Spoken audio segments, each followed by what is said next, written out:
Vamos a hablar ahora de un tema, como decíamos hace un ratito, muy, pero muy importante y sobre el cual nos vamos a detener, aunque sea unos minutos, como para profundizarlo en algún sentido. Vamos a hablar de pobreza, pero de pobreza infantil, la pobreza en los niños.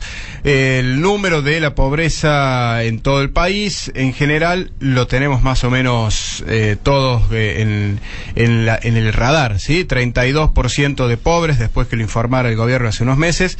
Pero cuando empezamos a desentrañar por rango etario, por las distintas edades, a quién afecta más y menos, y la verdad es que hay números escalofriantes. Estamos en contacto con el economista Juan Pablo Carranza, quien es un estudioso de la economía urbana, del desarrollo local, es economista de la Universidad Nacional de Córdoba, también es docente, que ha hecho un trabajo sobre pobreza infantil y la verdad que hay unos números que vale la pena mostrar. Juan Pablo, ¿cómo andás? Buen día, Guillermo López te saluda.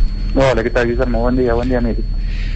Buen día, ¿cómo andamos? Juan Pablo, bueno, decíamos que el tema de pobreza por allí en general lo tenemos todos bien sabido, bien conocido, pero en pobreza infantil hay cuestiones que son más escalofriantes, ¿no? Sí, en realidad la pobreza es una foto de la situación social al día, digamos, actual, pero la pobreza infantil nos muestra una foto de cuál sería nuestra situación social mañana, digamos, en un futuro. Si tenemos 50% de niños menores de 13 años que están en situación de pobreza y esta situación es estructural y se perpetúa, podríamos esperar que en un futuro no muy distante tengamos un total de la población en torno a esa cifra, ¿no? El 50%.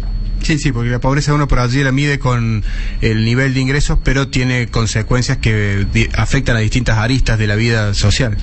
Y sí, podemos asimilarlo más bien como un virus, digamos, cuando uno mide pobreza por ingreso, digamos, por línea de pobreza, muchas veces la coyuntura económica puede hacer que una familia caiga en esa situación, pero se recupera a medida que se recupera la economía. Sucede que si la situación se perpetúa, digamos, se va esparciendo cada vez más y la trampa de pobreza, digamos, la situación en la cual estos niños crecen, ya se vuelve realmente muy muy difícil de recuperar, digamos. O sea que mientras más tiempo transcurra con un niño en esa situación, hablando de pobreza de ingresos, es mucho más probable que las carencias materiales y no materiales sean cada vez mayores y esta persona realmente encuentre muy difícil luego salir de esa situación de pobreza, ¿no?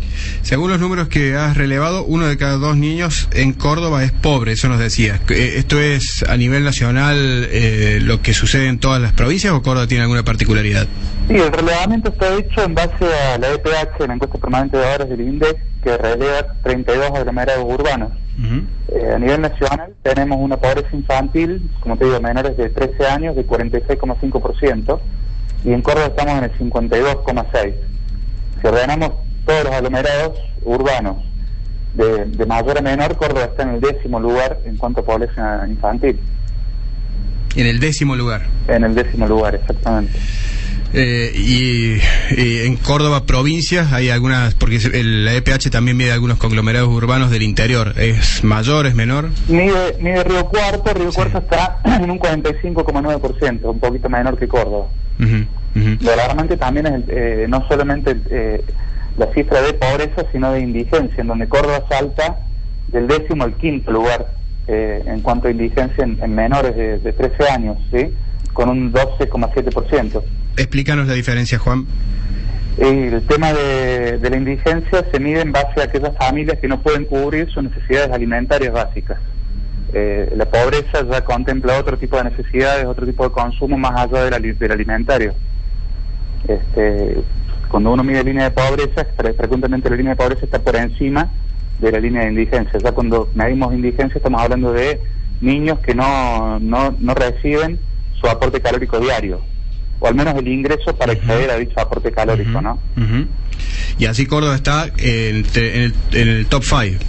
Está en el top 5, exactamente. Estamos en el top 10 en pobreza y en el top 5 en cuanto a indigencia. La verdad que los números son muy duros. Cuando hablamos, esto es porcentaje, pero cuando lo trasladas a cantidades, ¿cuántos niños serían? Y hablamos de casi 35.000 niños en situación de indigencia y 144.000 niños pobres. Es un número muy importante. Sí, sí, sí. Lo que decías recién de la situación de indigencia son 35.000 historias de vidas muy difíciles todos los días. Exactamente, y ya a ese nivel deja consecuencias, a nivel de indigencia, digamos, deja consecuencias permanentes en esa edad. Se puede recuperar la situación económica, pero el déficit de alimentación es algo que acompaña durante toda su vida. Sí, sí, sí, la nutrición impacta después en las capacidades, en las aptitudes que adquiere cada uno. Y hasta en la capacidad cognitiva también. Y uno está pensando también en cuando empezás a ver los números de los jóvenes que están afectados por la pobreza. No recuerdo ahora, pero me parece que era 1 de cada 5 que no estudiaban ni trabajaban, de jóvenes de hasta 24 años, creo que es el top. Uno piensa que esa situación es difícil, pero lo que viene detrás es peor. En realidad el tema de los jóvenes Nini, que es lo que vos me estabas haciendo referencia, no estudian, no trabajan y no buscan trabajo, es una problemática relacionada, pero no directamente, porque se observa presencia de estos jóvenes en todos los estratos sociales, incluyendo en las familias más ricas, ¿no? Por supuesto que es un fenómeno mucho más extendido en los niveles socioeconómicos con mayor carencia. A nivel país está en torno al 20%, Córdoba está más o menos por ahí también, y esa es una foto de la realidad actual, digamos, jóvenes entre 18 y 24 años que no trabajan, no buscan trabajo y no estudian, pero lo que se nos viene, uno puede visualizar con esta foto que uno saca hoy de lo que podría ser nuestra situación socioeconómica mañana, en base a la cantidad de niños que se están criando en un entorno de pobreza, es mucho más preocupante, digamos, ya estamos en uno cada 2 niños afectados por esta situación. Sí, no hay una perspectiva alentadora. La última, Juan Pablo, me parece a mí o a los economistas, a los políticos, bueno, por ahí ni hablar, pero a los economistas no les importa mucho el tema de la pobreza, como que no vende dentro de la profesión de ustedes esto. No, vender no vende. Claro.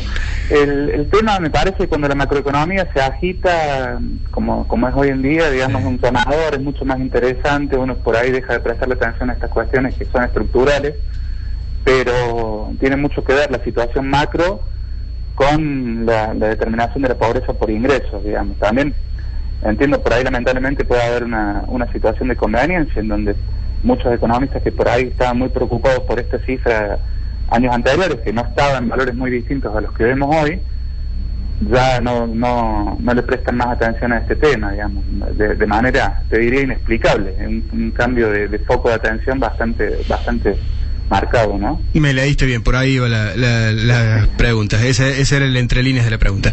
Gracias, Juan, por el contacto con Radio Shopping. No, gracias a ustedes, gracias. Juan Pablo Carranza, economista, docente, hablando sobre este informe que ha realizado de la pobreza infantil. 1 de cada 2 chicos en Córdoba es pobre y Córdoba se ubica en el puesto número 5 en el ranking de indigencia infantil. Hay 35.000 chicos indigentes en la provincia según los datos del INDEC, ¿no? Según este informe hecho